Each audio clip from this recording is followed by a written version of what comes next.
Baked Bros presents the Know Your Dose podcast. Join hosts Thomas Rimbach, Nadeem Alhassan, and Derek Espinosa as they turn the soil on the cannabis industry.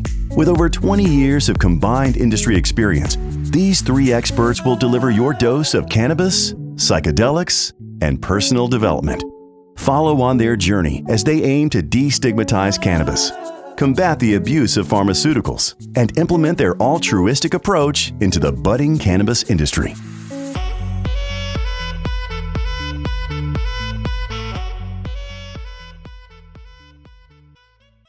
In this episode, we have public affairs expert Joe DeMenna with us. Joe has been an instrumental figure in the Arizona cannabis industry over the last several years, and he has helped spearhead 2 different initiatives for the passage of recreational marijuana. He has run multiple congressional and statewide campaigns and is an Arizona native. Follow along to hear more about Joe's personal story with cannabis, how cannabis can help combat the abuse of pharmaceuticals, and more on the Smart and Safe Arizona Marijuana Legalization Initiative for this November. All right. One of the interesting things is that we both come from Mormon backgrounds, and we kind of want to set the audience up with a picture of who you are. So before we get into public affairs and cannabis law, what was it like growing up Mormon, your dad being in public affairs, and kind of transitioning into this world that you're in? Yeah, well, I grew up in an LDS family in Phoenix, Arizona. What that usually means is it's a relatively strict kind of situation. Cannabis is always considered, or at least back then was always considered bad. As Derek knows, it goes against something called the Word of Wisdom, which is the rule in the religion that says no strong drink, no tobacco, no hot drinks, coffee, that sort of thing. I didn't really realize that I was coming up in that world. I think similar to most children, it just seemed normal to me. Obviously when you become a teenager, you start trying things, experimenting with things, and marijuana eventually got me grounded. But then fast forward, 15, 20 years and it helps pay the bills. So it's kind of a weird sort of change. Yeah, I found myself in a similar situation where it was, this taboo thing that's getting you grounded, and now it's providing for the whole family. So how long was your dad involved in public affairs? Oh, so my dad began, I think his first legislative session was in 1980. He started as an economist at the Arizona State Senate. And eventually he became the youngest chief of staff at the Senate. And then sometime in the 90s transitioned to sort of doing the multi-client lobbyist public affairs kind of gig, and had various sort of entities. But eventually it turned into DeMenna and Associates, which later my brother and I kind of flipped the script and took it over and called it and changed it into DeMenna Public Affairs. So it's been a long time, since 1980. Okay. And so with that, I mean, it's interesting that it's kind of stayed in the family. What is public affairs? Because that's something I didn't really understand what you did. It's kind of, it's all over the place. In fact, it's sometimes sort of a nebulous sort of thing. My grandpa always used to say, you can't really bail it. You can't really put it in a package and sell it at the grocery store. So it doesn't often make a lot of sense. But in our situation, we kind of do it as a multidisciplinary deal. So we have the political overlay. So we do lobbying. And with the lobbying comes a lot of public affairs and public relations aspects. One of the things that Kevin was sort of a pioneer in the 90s was overlaying campaign strategies and tactics to sort of a legislative endeavor. Before that, it was kind of really just a very basic, you come to the Capitol, you make your case, you lobby, and then hopefully they vote in the way that you want. But then, with things like the internet coming online, being able to reach the constituents, being able to change messaging and sort of alter messaging as necessary for your clients' needs. Again, it's all over the map. It really kind of depends on what the client needs. Can some people know what lobbying is and some people don't? Can you kind of define that? Yeah, absolutely. So lobbying, the name, I guess, apparently was given to the profession a long time ago when England burned down the White House. and the president at the time, whose name, of course, escapes me, would meet people who were trying to come make their case in the lobby, and they'd hang out in the lobby. So a lot of times at the state capitol, you'll see me and Ryan and Kevin, my dad, hanging out in the lobby. So that's where the name comes from. The idea is that you're hired by a company or an entity or whatever to go down there and make your case about whatever legislation is moving through the process, to either kill it or to support it. And depending on, again, who has engaged you to go down there, the messaging and the objective kind of changes. So is that why you went into journalism as your degree? I'm trying to piece together like all the things that make up Joe.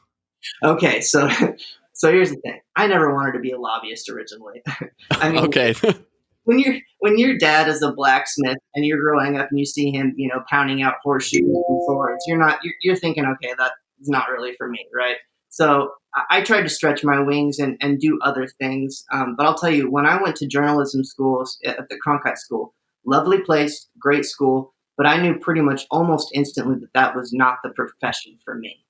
I've always kind of been a language guy. I'm much better at talking than doing math. So I think I was just trying to kind of find my way in the world. And eventually when I got my degree from ASU, I took a look around and I said, I've seen what my dad was able to do in the political community. And I thought that it would be really stupid of me to not potentially take advantage of the name that he's built up. Does that make sense? Oh yeah, absolutely. So I didn't go right into lobbying. I did some campaigns. I worked at a think tank called the Goldwater Institute. Eventually worked in the research staff at the House of Representatives, and did a bunch of different committees like Health Committee, Transportation, but eventually ended up with the DeMenna crew. You can't fight your family for long. Well, hey man. We met in 2018, I believe it was. Yeah, or 17. It may have even been 17, and we got to meet the whole family, and we met with your dad and everything, and you had mentioned that he had mentioned that he had recovered using Bake Bros. What was that like, or what's the experience with cannabis been? Because is it a family thing? It definitely has evolved into a family thing, and so yeah, I think. One of the things that I don't really share with a lot of people, but you guys are my brothers, and I definitely feel comfortable, is, for about 7 years, I had a pretty serious pill addiction to pharmaceuticals and struggled with that pretty seriously for a while. My parents, my family were there for me, and eventually I did kick it and get past it. But one of the things that was really instrumental in me doing that was my mom sitting me down and saying, hey, I want you to come stay with me for a while, get clean, and smoke all the pot you want. Your Mormon mom, to be clear. My Mormon LDS mom here, who, deal.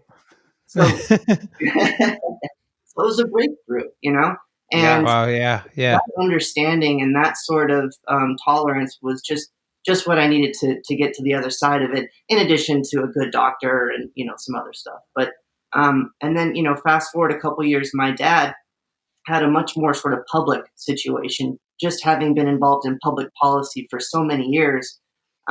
He had a DUI in I think it was Pinal County, and the family sat him down and just said, "Listen, you've got a pharmaceutical problem here, an addiction, doctor supervised, but still a problem."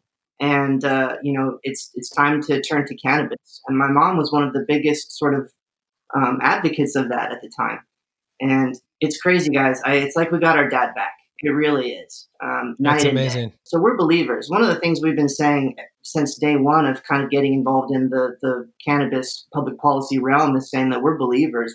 We've got the tattoo, so to speak, So I've got a question. Did that affect the business? And if so, in what ways? Because you guys seem to be kicking ass.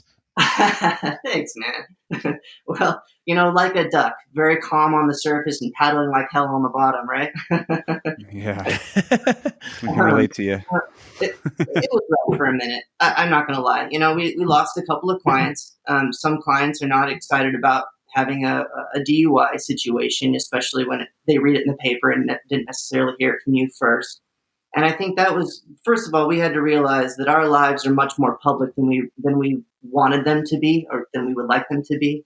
So that was kind of an important realization. But ultimately, what we like to say is if a pizza maker goes into jail, he's going to have opinions on the food, right? So for Kevin, he does a couple nights in a Pinal County jail, and he's got opinions on public policy. Right. Oh, So right. one of the things we ended up doing as a result was we started getting involved in interlock law, the alcohol, those interlock devices you get if you get a DUI, Right. So in Kevin's instance, he had a non-alcohol related DUI, but was required to have an interlock device for 6 months. Oh, wow. Interesting. So what sense does that That make? makes no sense at all. Yeah. That's It's a good use of taxpayers' money. stupid. Yeah, and those things are not cheap. No. No. So we reached out to a couple of interlock companies, and in a way that was also good for their business, we refined the interlock the policies related to interlock in Arizona. And so now a judge does have discretion if you have a non-alcohol related DUI to not give you an interlock device. So that's just kind of one example of other stuff. But of course, the marijuana stuff, I think it's a little bit more advertising. So what about cannabis though? I mean, how has cannabis affected the business? It's been positive. Well, first of all, I met you guys. Right.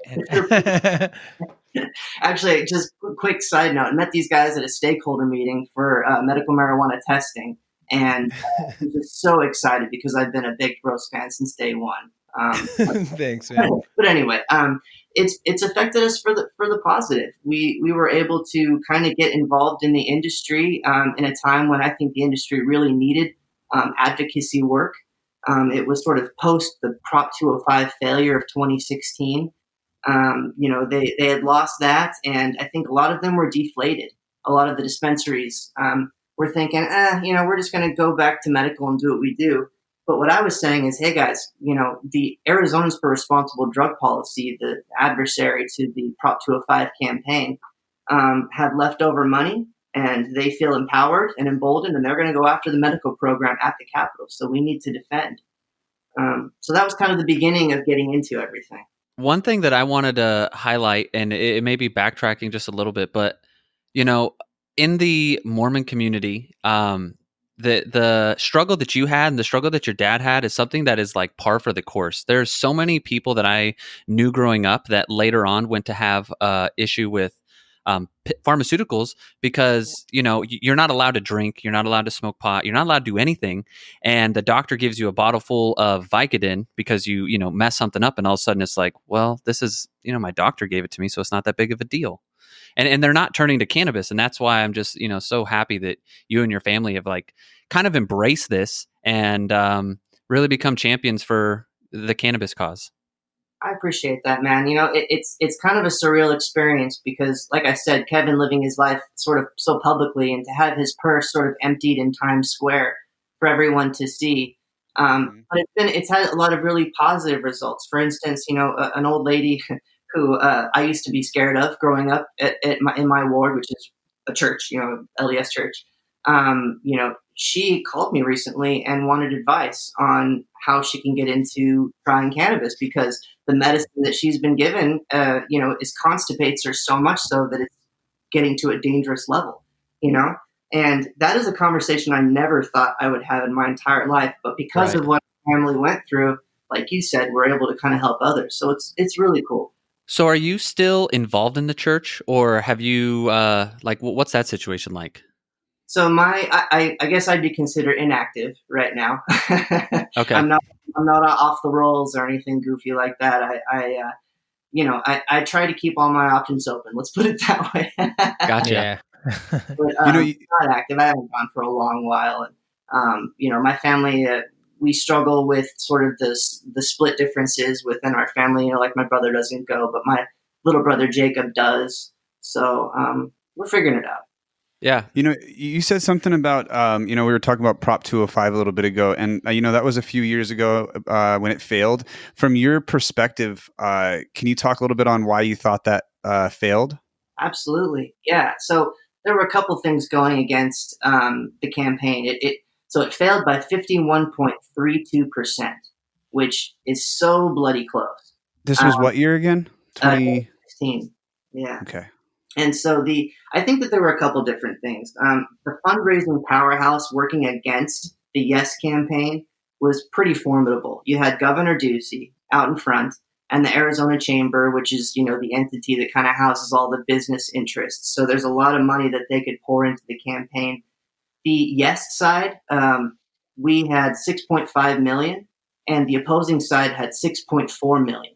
So it was toe-to-toe fundraising at every second.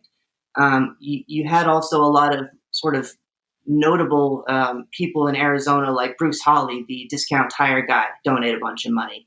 Randy Kendrick, the wife of the Diamondbacks owner.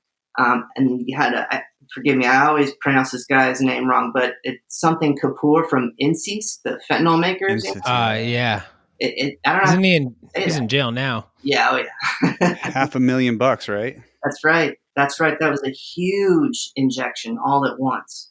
But what did they use it for? Like when you give 500,000 to the opposing, where did they tackle that? And it was the last 2 weeks of the campaign. Yep. That they did that, which was a clinch time, especially if you consider that again it failed by 51.32%.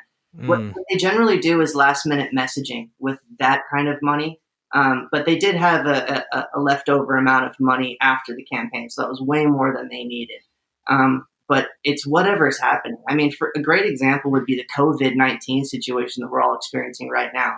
If you'd asked us a year ago if this would have anything to do with elections or business or what have you, we'd say, what are you talking about, But lightning strikes, and to be able to have the money to maneuver your messaging in real time is just a huge difference. Wow. What was their message? Do you guys remember? I think it was children was the biggest message, right? Does your child know the difference between a gummy bear and something else? Yeah, something. They took a lot of information from Colorado and kind of contorted it to make it sound like there was just chaos breaking loose in Colorado. That's what I remember from that 2016 campaign. Yeah, I mean, that's a pretty typical prohibitionist sort of strategy. Just kick up as much dust as possible. It really doesn't matter how much of it is truthful, just as long as it sticks, As long as it creates some type of confusion, then people will just go with the more safe route in their idea. And the more safe route is more of the non-progressive route. So it makes sense. And then this company that went on to fought legalized cannabis went on to make a synthetic cannabinoid. I know. It's like, man, it's right in your face that this is just absolute corruption. Yeah, man. Well, so the proposition, it didn't pass in 2016, right? Mm-hmm. 2016. God, I can't believe it's been 4 years. It's so crazy. It's nuts, man. It's just nuts. It really is. So how did that affect the cannabis community as a whole? Because I remember, I was a part of the meetings as well, and just seeing the raising the money and how that affect the cannabis community from your perspective, from what your team gathered. Yeah, no, I would say deflated is the best way to describe it. I mean, when you pump that much money into a campaign and it's that competitive and you lose, I mean, it's difficult. And you see it on legislators' faces every year after they've gone through a rough campaign. It's sort of that sort of PTSD of, I never want to do this again. You know what I mean? And so that was sort of what we were met with when we had our first foray into the industry. We met with the Dispensaries Association, which at the time was, a lot smaller. Again, everyone was kind of deflated. And it was really just a couple of the true believers who knew that defense at the Capitol was going to be necessary. But I would say, honestly, it was a bit of a blessing in disguise, because what it allowed for was for the Dispensaries Association and the community in general to kind of lick their wounds and take a look at what exactly it is that they do right, and make it better for this next go around. And I'm pretty darn confident about this next go around. I think they learned from their mistakes on this one. I agree with you. I think it allowed, local companies like ourselves more opportunity, other than, big companies coming in right now. So I think, like you said, it kind of was a blessing in disguise. With that being said, 2020 being, well, hold on before you jump on that, man. Let's talk about kind of, another fallout from that was there was no testing. Right. And so once 2016 campaign failed, we just went right back to the AMMA, which doesn't have any strict testing. So you give yourself another 4 years of unregulation in, all of the products, especially from us on our side, the edibles category. And that's where we've taken, advantage as much as we can to try to test as much products as we can. And that's actually where we met Joe, where he was talking about a little bit before. So do you what was it called? I don't remember what that campaign or that committee was where we met each other, but why did that end up just flopping? It was I don't want to say the name who it was, but no, yeah. Well, so in that instance, it was sort of matter unrealized. There was really no driving force behind it. Everyone agreed for the longest time that, and still does, that testing is necessary. It's the Wild West in Arizona as far as what product you're receiving. Really, only the good players test, like you guys and a handful of others. So what that effort was, it was a ranking Democrat in the House pulling together a bunch of people for a stakeholder meeting to put together a bill that could address the issue.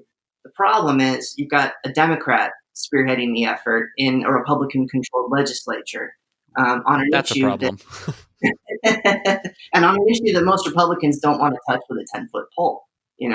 So it was doomed from the beginning, but that did change a year or two later. The testers got together, hired a lobbyist, and made sure that they had an okay bill go through, which created the Medical Marijuana Testing Advisory Committee. Yeah. What kind of, let's yeah, I guess you're going to say 2020 now, but like you just got done finishing the testing initiative.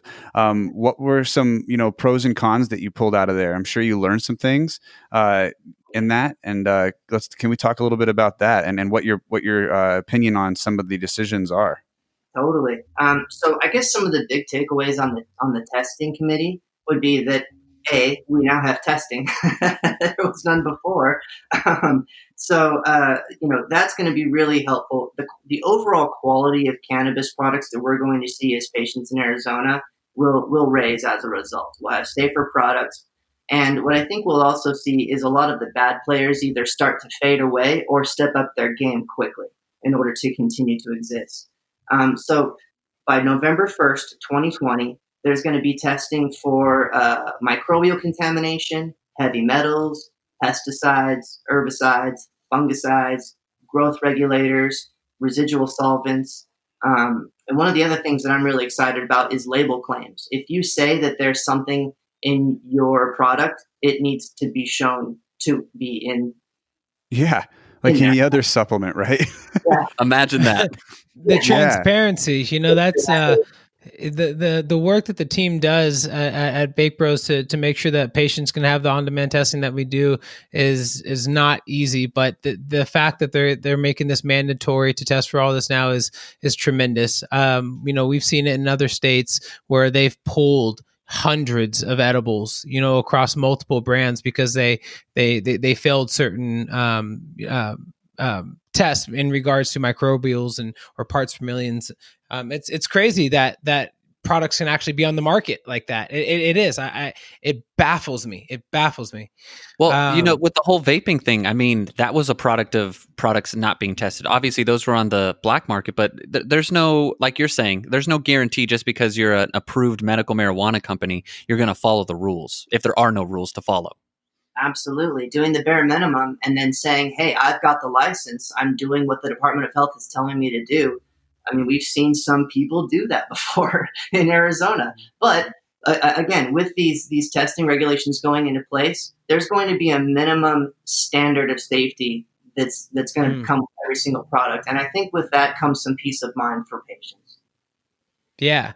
Definitely, man. And I'll be interested to see what companies can't keep up with it because we know how difficult. I'm going to be straight. I don't mind sharing this. We spend tens of thousands of dollars on testing, and so I'm very interested to see how this affects the market. Yeah, and I'm not afraid either. There are no other companies that test as much as we do. Period. Right. So we know that, and we know that it's not very cost effective. So yeah, definitely not afraid to say that. I mean, it's going to be interesting to see how the brands can cope with that and their low prices and things like that. It'll be interesting, but it'll be good for the patients, and that's really all that matters. There was a couple of things in that I was sitting when I went to a couple of meetings, and I sat there and listened, and I'm interested to see where we picked up the rules, right? When I was there was Colorado being thrown around. There was Oregon being thrown around. There was different states that had already gone through these testing regulations that we were trying to grab through. And from my point of view, there was actually almost as if we shouldn't copy other states that have already done it. What was your understanding from that when you were actually in the circle? Well, so I'm okay. Full disclosure, I was the patient representative. They had a handful of different representatives on there. Some of them being, laboratory scientists, lab owners, cultivators, concentrate extractors, that kind of thing. So full disclosure, my knowledge of that realm is very limited. Um, but so yeah, I'm not entirely sure. I think from what I could tell, you had DHS really doing their homework on where they wanted to get examples from. They seemed to shy away from Washington State quite a bit.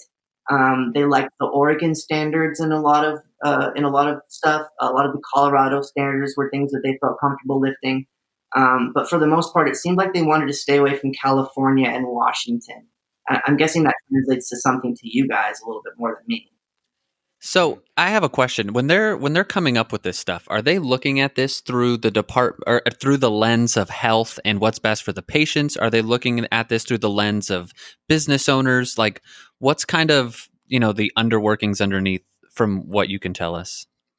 I think the way that they're looking at it is the health of the patient. Absolutely. I mean, because keeping in mind this is a medical program currently. So it's all about patient safety and making sure that we're able to deliver safe medication to the patients. As far as what levels of microbials or residual solvents is considered safe, and DHS, and I should say the testing community as a whole, felt comfortable as far as recommending certain standards. It sounds like they are on just a PhD level that I can't connect to, Okay. guys. So, my apologies. Well, there was that's reassuring. There's a couple examples of how Oregon they went out and when they released their first regulations, it was way too strict, and it cost manufacturers millions of dollars because they had to pull products off the shelves and things like that. So I guess I was just interested to see if like you said, they stayed away from Washington and California. And it's in the past, I've even heard it's almost like we have to, Arizona has to figure out it ourselves as opposed to looking at what's failed and what hasn't. And so I'm glad to hear that they didn't do that this time. We're a unique state. We're the land of Barry Goldwater and libertarian thinking. Being a unique state, man. Do you think it's going to pass this year? You cut out, I think. Go ahead and say it again. Oh, I was saying that's funny. I said, being the unique state that we are, do you think it's going to pass this year? I think, you know what? So I'm an optimist, but I think that we're ready for it. I think America's ready for it, and I think the voters of Arizona are ready for it. My buddy Mike Noble over at OH Predictive did a survey in November of 2019. And in it said 54% of registered voters in the state approve of legalization, while only 33% oppose the idea. And not surprisingly, support is strongest among Democrats and those under the age of 55. And then Republicans and voters over the age of 55 accounted for the highest opposition to the proposed public policy. So it's not that far away from where we were, a snapshot of how Prop 205 lost. But I think that there's a lot of unmeasured attitudes in this as well. There's also ballot profile, what the actual election ballot is going to look like, what other things will be on it. those affect the decisions that people make.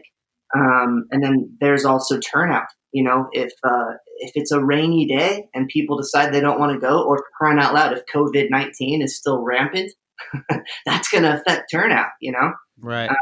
So a lot of things could happen, but generally speaking, Americans are ready for legalization. In fact, the Pew Research Center said 60% of Americans favor legalization as of September of 19. So the attitudes are there. It's just, what are the voters really going to do? Is this based off of, okay, we're trying it again, and we're hoping, since we were, 49 or 51 last time, that now that we have enough people that are going to come out and vote to bump that over? Or is there specifics because that we've changed in this legislation since 2016? Are there specific changes that any voter would know about, and we'd be like, oh, okay, well, that's good, now I'll vote for it? Is there specifics, or how do we have so much confidence going into this? So yes, there are specifics that I believe will push voters who are in the squishy realm over into the yes side. But it's really about messaging those good aspects of the initiative, which we will see in the coming months. But a couple of those things that I think are noteworthy. So obviously, this will legalize the possession and consumption of 1 ounce of marijuana, and then 5 grams of that can be concentrate for adults 21 and over. And some really good things that I think the public can get behind. It requires child-proof packaging, labels, bans advertising to children, and bans the sale of edible molds / products that resemble candy that's attractive to children.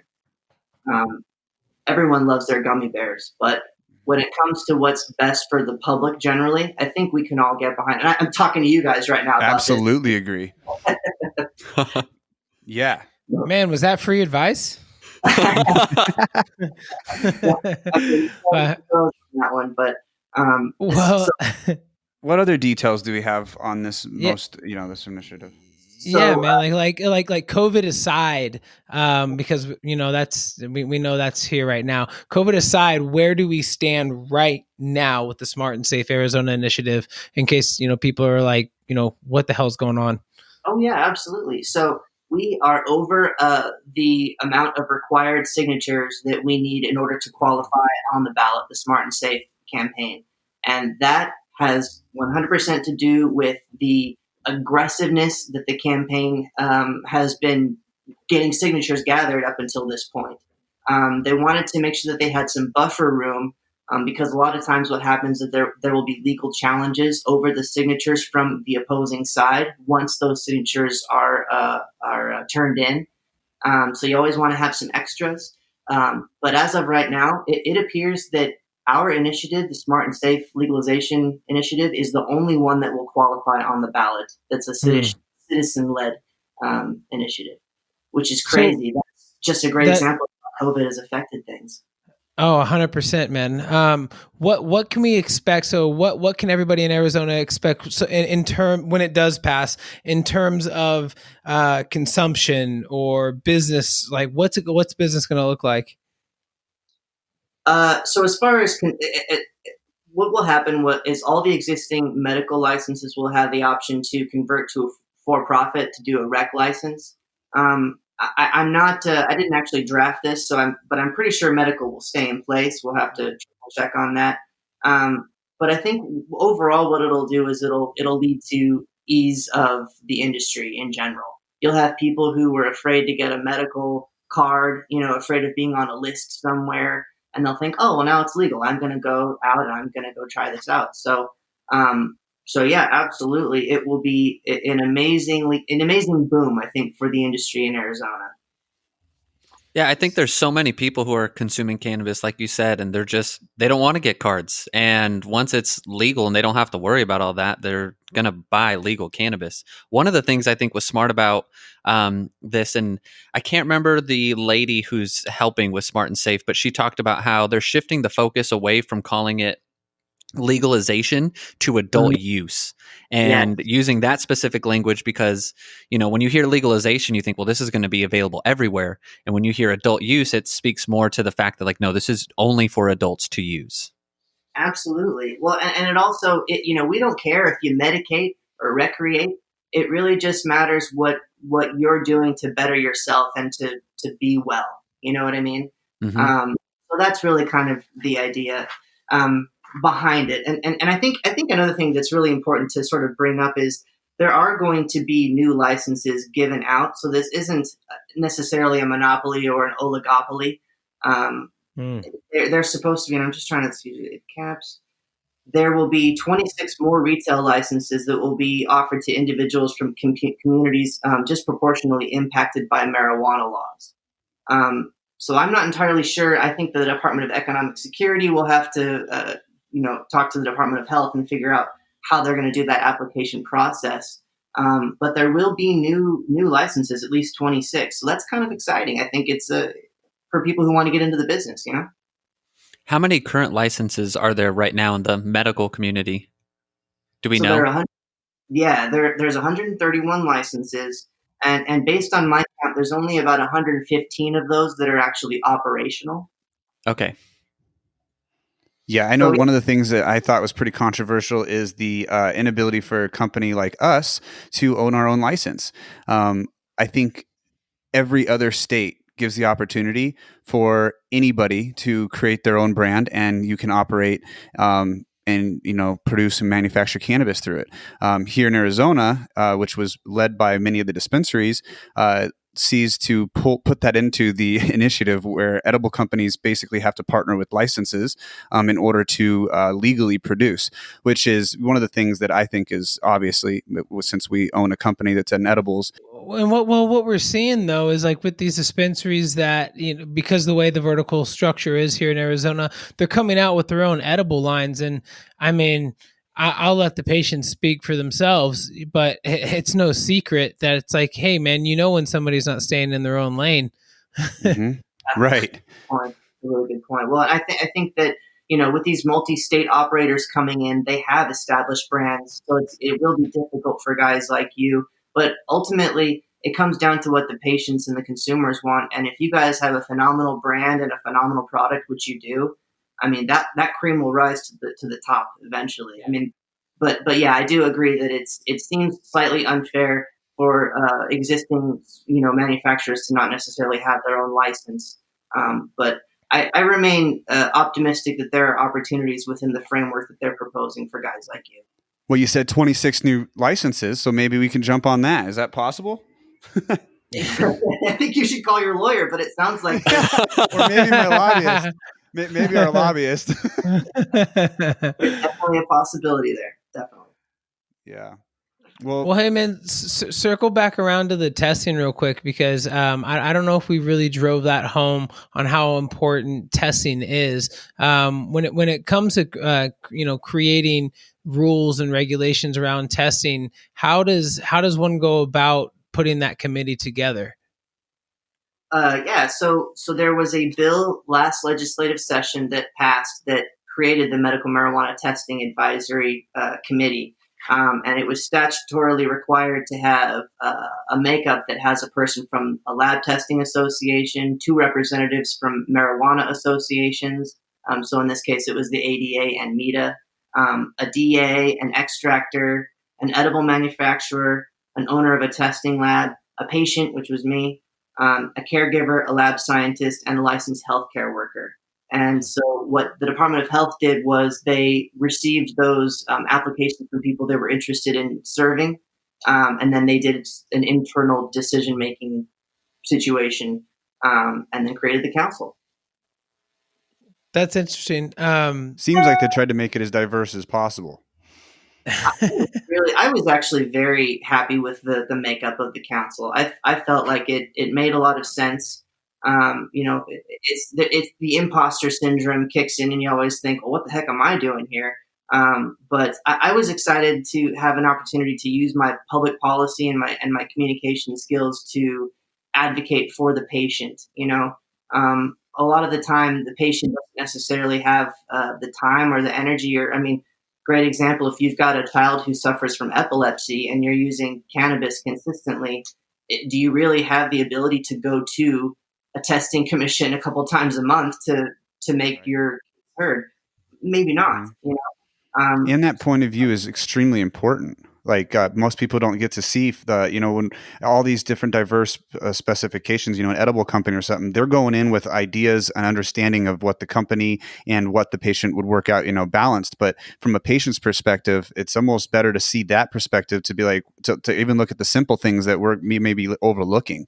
Right. And I think you did a really good job representing that side, man. Yeah. One thing I want to say on that is that when I saw your name come across, I actually didn't know that you were a cannabis consumer at all. And I didn't know any of your backstory. I just knew you as the guy that did public affairs. And I was like, oh, wow, that's interesting. How the heck did he get selected? And now that I know your backstory and what you've been through, I think that you might have been just the perfect person for that position. Right. It really is, man. I mean, you and your whole family, dude. Like, you're all clean cut, healthy looking. Active. I know you skateboard. Your dad looks fit. I mean, just from an outside perspective, his brother. Do you guys both skateboard? So Ryan's actually the better skateboarder than me. I play guitar. I skated a while, and then I sprained my wrist and couldn't play guitar, so I put that up pretty quickly. Well, it just, again, it goes to, some of the other points we've driven on the podcast in previous episodes, that, cannabis consumers, they're not, for people that are out there that may be new to cannabis or hesitant, or listening, share this with somebody who talks bad about cannabis consumers, because you don't know what they look like. It's kind of like telling somebody how much pain they're in. You don't know how much pain someone's in. You don't know, somebody who likes to consume cannabis, and like how smart they actually are. I'm just going to say it, because we're told that we're stupid, stupid stoners, lazy potheads, no good for nothing. And that's the point I'm trying to, say here without saying it, but whatever, fuck it. Here I am saying it. Well, that's what we're all about, dude. I mean, that is what we are. That's what we're trying to do, all of us. And that's why we align with each other so well, is because we're doing the same thing. We're trying to remove the stigma from cannabis. Right. Absolutely. And, some people wear a tie. I think people don't realize there are a lot more tie-wearing professionals that consume cannabis. Yes, that's what I'm saying. So definitely. Every time we have a meeting with Joe, I am so underdressed. He always looks so much better than I do. Totally, man. 100%. Oh, that's so funny. That's so funny. I have literally thought specifically about getting a suit, not just for meetings, but like that's where the thought came from, was I better have a suit next time I have a meeting with Joe, and I can use that somewhere else too. Hey, it's about the presentation, man. Yes, it is. Yes, it is, man. Well, hey, we are a cannabis podcast, man. So what's your favorite strain? What's your favorite edible, method of consumption? I mean, what can you share with us? Absolutely. Oh, so my favorite edible 100% is Baked Bros. I mean, don't say that just because I'm on the mic, man. Those peach rings are perfect. It's 50 milligrams. It's all good. Take it out in one hit, and they're tasty. Nice. I'm glad you know your dose. Absolutely. As far as strains, I am a huge fan of TruMed's Valley Girl. So strong sativa. It's hot. It's high in linalool. Super woody. And then I'd say like my favorite runner-up strain would probably be Jungle Cake from Jungle Boy. That stuff is just like so vanilla-y to me. It's delicious. Nice, man. I got a question. Go ahead. Go ahead. No, I'll ask after. A method of consumption is my volcano. Okay, go ahead. Ooh, that's what I'm talking about. Nice, man. Yeah, we advocate for vaping a lot on the show, especially during a time like this with COVID-19 going on. It's like smoking's probably not the best option right now. I just listened to your guys' podcast about lung damage and everything. Learned a lot, and I'm frankly really glad that I naturally came to the volcano, because it sounds like there's a little bit of science backing it up. Oh, yes. Absolutely, man. If you can reduce the temperature of that smoke even by a little bit, it's going to help your lungs in some fashion. So I'm a big fan of the packs. I haven't ever tried a volcano, so maybe offline we'll have to get together after all this is over. Absolutely. Oh, man. Volcano is like a party bag. It's like if you wanted to smoke a blunt, but you're smart and you just listen to the Know Your Dose podcast on lungs, and you're like, nah, let's hang around and we'll just pass the bag around. That's a trip, man. So what I was going to Hey. ask you, do you mind if I jump in real quick, Demo? Yeah, go ahead, man. So what I was going to ask you is we've shared quite a few times on like what's the biggest benefit that we get from cannabis. So when you're consuming, like what is it for you that is most important? Like when you have a favorite strain or you have your favorite method of consumption, what is it that you're actually looking for? I don't really know what it is I'm looking for. I tend to do the toucan Sam thing. I just follow my nose, and I'll I love that. smell. I think that my body naturally goes towards the strains that it's kind of craving or that might be beneficial. There's absolutely no science to back that up. But that's kind of the sort of the route that I've taken. It is just if it makes that bell ring in my head when I smell it, or I look at it, Mm-hmm. then that's the one. So what about in terms of effects? So like for me, for example, just to give you some context, for me, it's slowing my mind down at the end of the night. It's really helpful for that because I kind of can get just ramped up and can't calm down. So for you, what is it? Yeah, no, you're absolutely right. It's that slowing the mind down is super helpful. Kind of regaining sort of perspective on everything. So get your head right. And then I've got knee pain from a couple surgeries. So that's how I go for chronic pain. So it's always really good to have that for my knee as well. I spend a lot of time on my feet at the legislature, Mm-hmm. and walking, standing, waiting. And so a lot of times I'll have some, a messed up back or a roughed up knee when I come home. So it's really good to have that drip cream that I use on it and good strain ready for my volcano. Hey, man, if you had advice for any people new to cannabis, what would it be? My advice would be, I gotta actually wrote this down. My advice would be to keep it simple. I think a lot of people can be kind of afraid of smoking, first of all, which is totally understandable. It kind of goes hand in hand with this, the negative attitudes towards smoking pot. But if you can give someone like a cartridge or something that's very easy to use and to maintain, and they can take sort of a little puff and then wait a little bit of time and then come back to it and sort of, evaluate as they go. I feel like that's one of the really best ways to kind of get into it. As far as edibles, I mean, you guys know, just start low, right? You can always go, you can never go lower. You can always go higher. And I would say more than anything, just reach out to someone who you trust. And if you don't know anyone who you trust that's in the cannabis realm, then reach out to people like the Bake Bros. You guys are so serious about your patient education. There's only a handful of dispensaries that are even on the same level as you guys, that are doing patient education on a consistent, thorough basis. And so I think there are a lot of resources for that if you're willing to call a dispensary, but again, if you just call the Bake Bros and make it simple. Thanks, man. We really appreciate that. we do put a lot of time and effort into making sure that our education assistants are up to date with current information, and we have a lot of systems in place. That way, the communication doesn't get lost, and it just helps us be better as a whole. I want to wrap this up. Oh, go ahead. I just wanted to add, you guys also have big hearts, which I think is a big difference. When someone calls you and is experiencing a problem and needs relief from cannabis, they're not just taking a number. You know what I mean? So anyway, sorry to interrupt. Just wanted to say you guys are the best. Hey, man, that was a really good compliment. I appreciate that. I do want to wrap this up, though. I'm going to, some of the stuff that we talked about, we got to introduce Joe DeMenna, our friend here a public affairs expert. So it was really cool having you on the show, man. Really appreciate it. Thank you. Thanks for sharing, your experience and your dad's experience, and covering Prop 2 or 205's failure and what the Smart and Safe Arizona initiative looks like. So that was really insightful, and I can't wait for it to go recreational. I really hope it does. Pushing strong. I see you jumping on again and doing some, another couple of podcasts on initiatives and specifics too.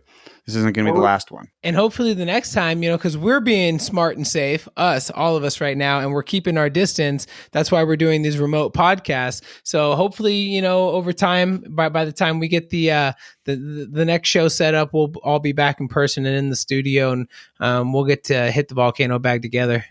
I would love that. guys. It's been a pleasure. I'm just honored to even be on here. Thank you so much. Before we wrap up, man, where can everybody find you if they want to get in touch with you? Absolutely. So just hit DeMenna.com. It's www.demenna.com. That's our website, and all the contact information is on there. Awesome, man. Absolutely, brother. Have a great day. Well, hey, everybody, thank you for listening to today's show with Joe DeMenna. We really appreciate it. If you like this show, if you like the Know Your Dose podcast in general, please leave a rating and review. You can also hit up our question and answers. If you want any of your questions answered on the podcast, just go to Know Your Dose podcast on Instagram. Guys, have a wonderful, wonderful rest of your week. Thank you. Hey, everybody. Quick disclaimer. The Know Your Dose podcast is for entertainment and informational purposes only. Let's be real. None of us are doctors. Our content is not intended to be a substitute for professional medical or public health advice. Please be smart and always seek the advice of your physician or other qualified healthcare professional with any questions you may have regarding a medical condition. Seriously, never disregard professional medical advice or delay in seeking it because of something you heard on this podcast. That would just be insane.